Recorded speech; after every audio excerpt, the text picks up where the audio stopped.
Okay, so let's continue na. We will use the DB helper task dito sa ating main activity. But before that, gawa muna tayo ng UI natin. No? So, for simplicity, let's use lang yung linear layout. Check natin dito. Ayan. I'll make this linear layout lang. Para we don't need to use any other, ano na. So, linear layout. Linear layout. And then, okay. Let's remove yung mga hindi kailangan na properties no, or attributes. So, text view linear layout, ang kanyang orientation is vertical. Then, let's make the width of this one as match parent. No? Para kunin niya yung buong ano. And then, text hint. Text hint. Tama ba to? Text hint. Yan. Ay, text color hint. Or hint lang ata. So, hint is, sabi natin, contact name. Tapos, text size is 20 dp natin para lumaki. Oh, let's make it 40. Ayan. And then, we need to access this one. We need to add ID. No. Okay. TV name. Text. Edit text para dapat tayo. Edit text name. So, let's change this one to edit text.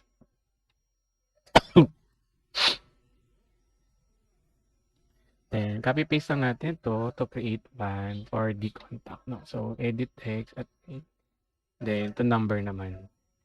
So, same lang, contact number. So, enter natin yung name and contact number. Tapos, add tayo ng button here. Button. The button. Ayan. Then, we need it underneath is match parent. And then, height niya is wrap content.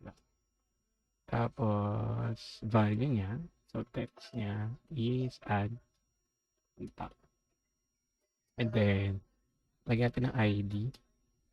Ang ID niya is btn add. Yeah. So, we have here simple UI. Tapos, every time na mag-add, display na natin agad sa baba. So, we can have a list view. So, gawa tayo ng list view dito sa baba. So, list view.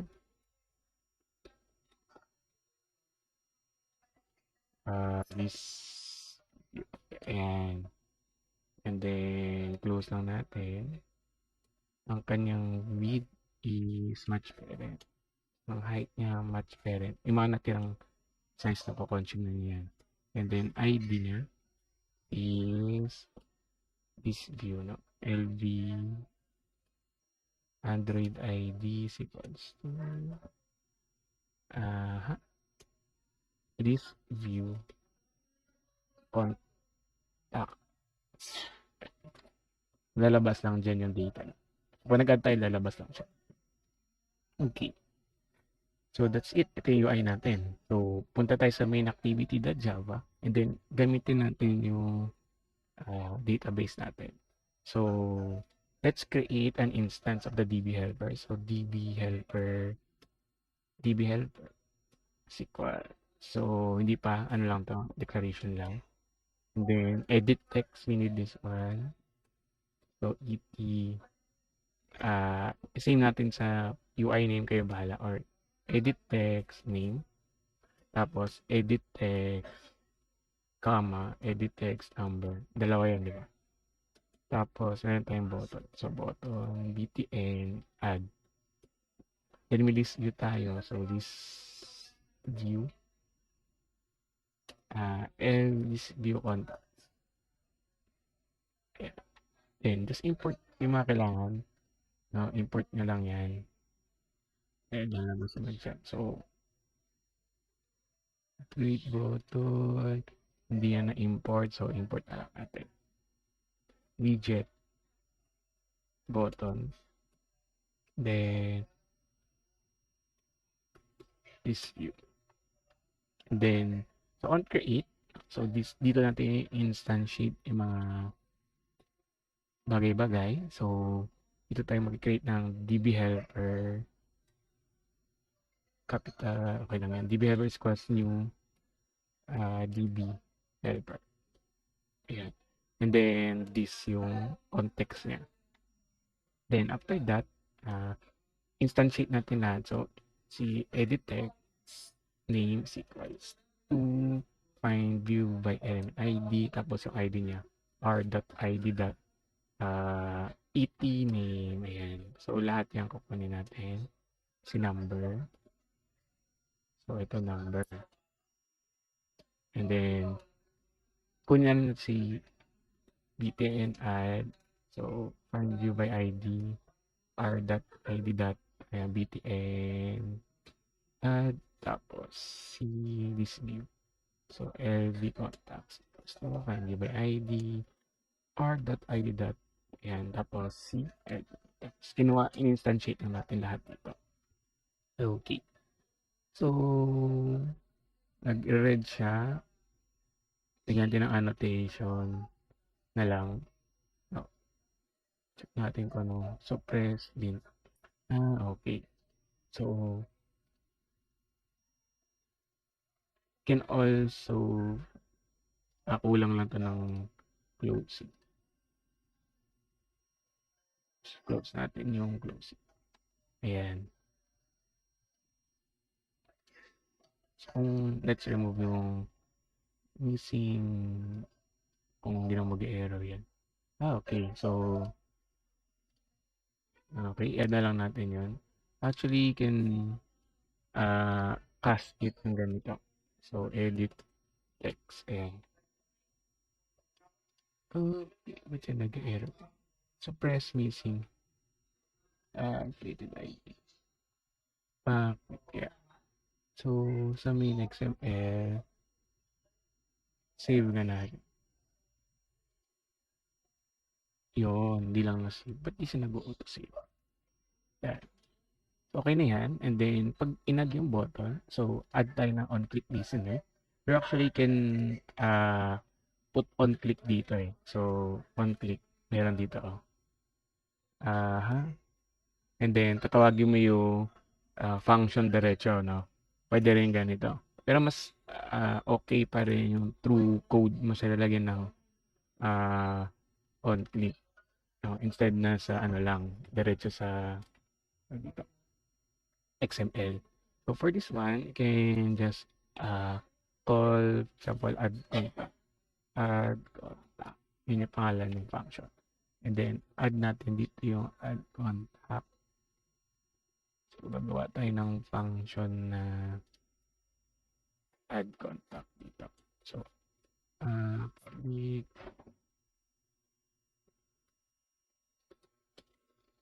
void add contact. Yan, nakita niyo may usage kasi naka-reference siya dito. Yan. So, pwedeng ganyan. Or, can use din set on click listener, then buuin natin siya.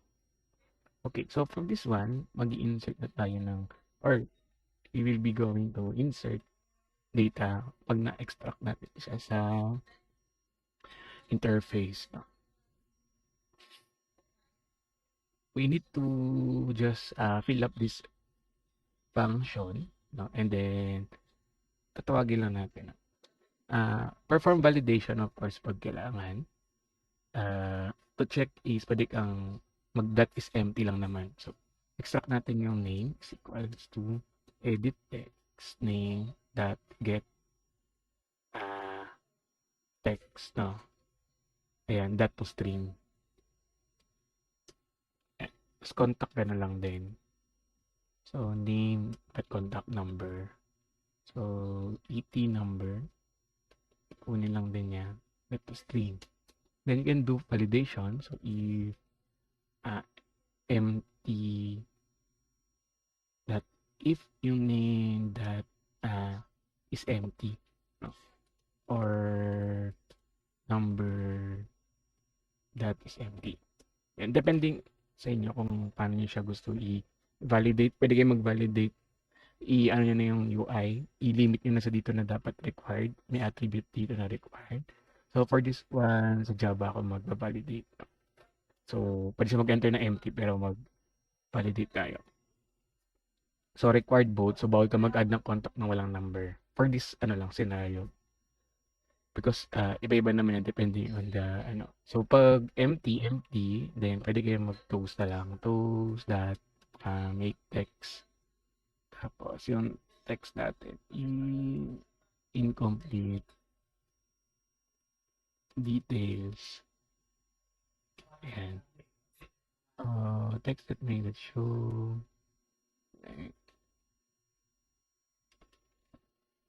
Those that make text. Tapos yung this. Yan.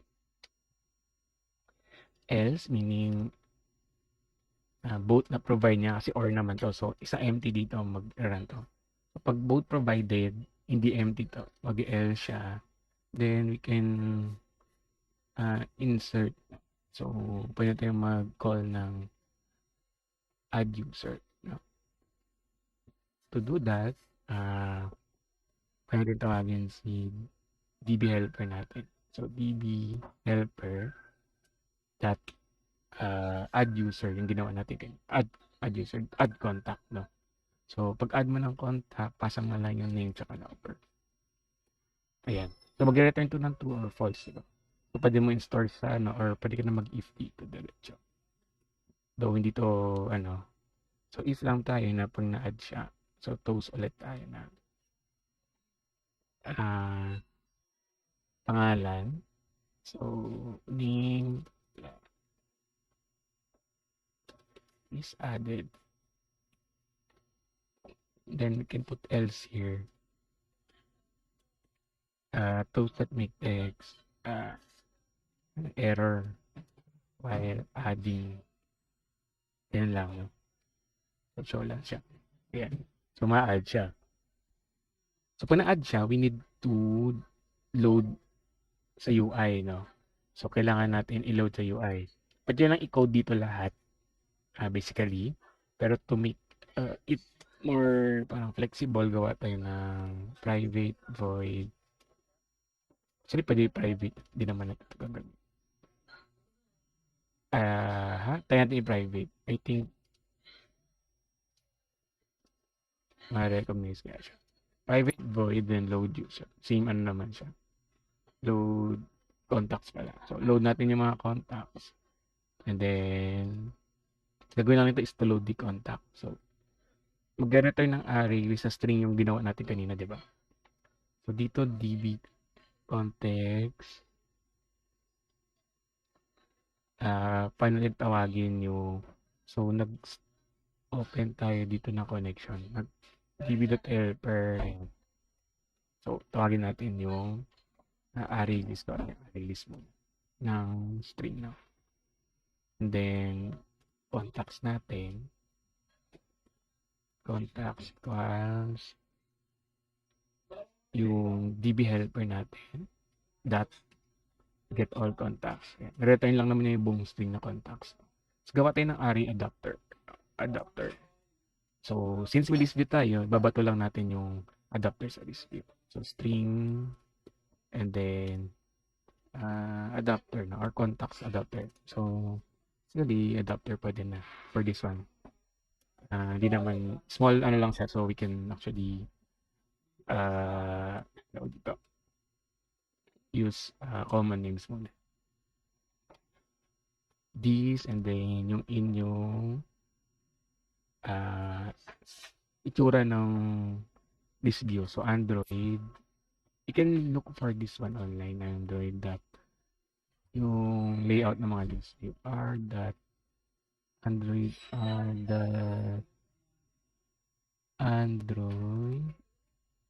that layout. No, and then that simple this item. Ayan. Tapos pasa natin yung contact.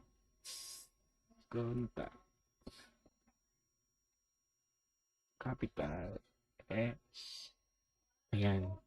So, new release. Ayan. Ito yung design niya. And then, after that, ilo-load lang natin siya. So, let's view on that.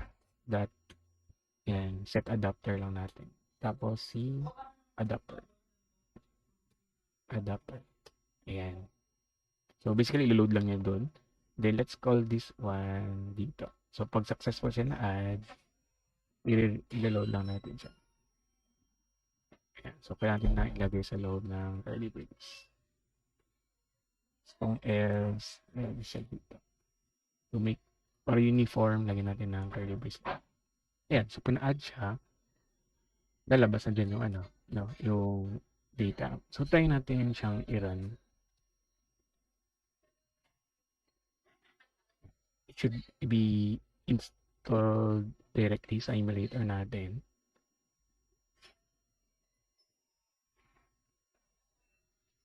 Check natin yung device manager. So, nag-start na siya. Aming devices. Ito. Wait lang natin matapos ang compile. Then, you will see yung app. A few inches later.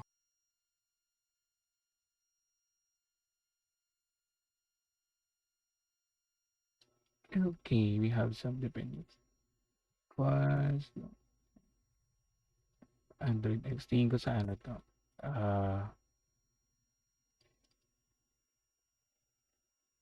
Yung version ito. Let's check sa Gradle. So, we're running 34. Try ko kung kaya na ng 36. Or this one. Or kung 34, we just... Okay, so we successfully run the program. What we did is to change, we leave this one as 34 lang. And then, sa lives.dat version, pinalitan natin to. From 1.11.0, ginawa natin 1.9.2. So, dependency issue siya. And ito, there you have it, no? Nag-run na siya successfully and na-install na sa emulator natin. So, add tayo ng sample dito. So, ayan, number is 092711. No. 5. Ayan. Then, let's add this contact. Okay, I think we have problems.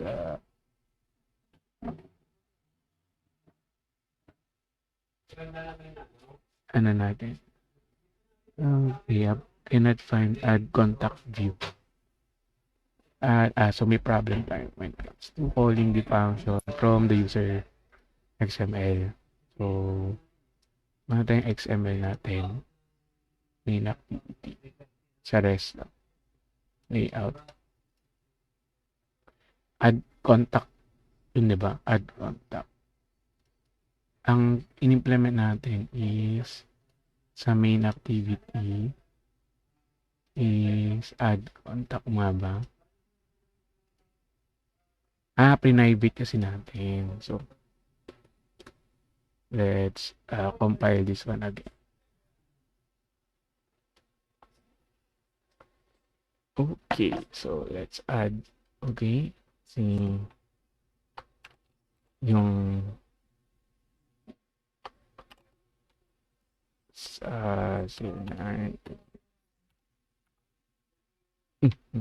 na-exit natin. Okay, ulit. So, yung then contact number. Random number, add natin. Okay, still have. Close up natin.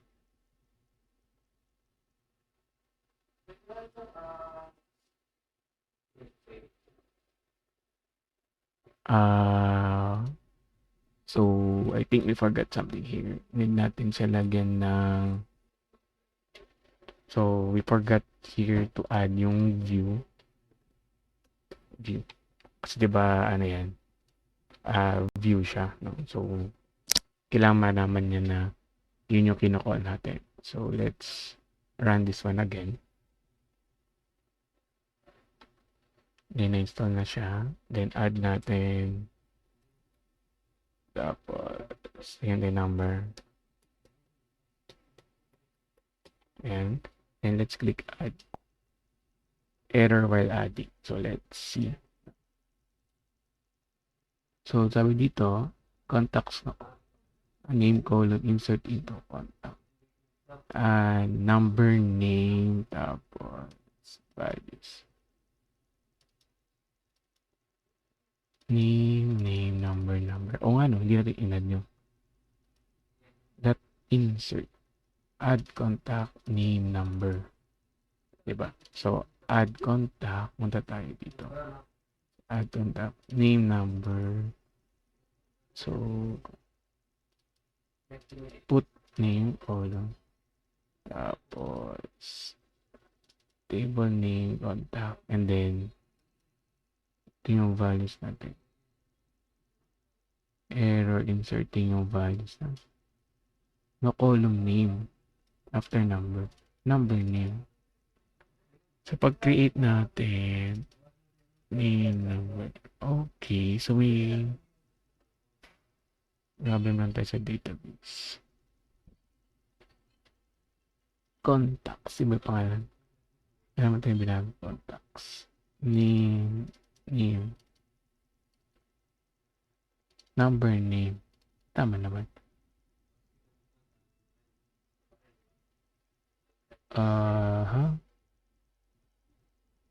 Table has no column number.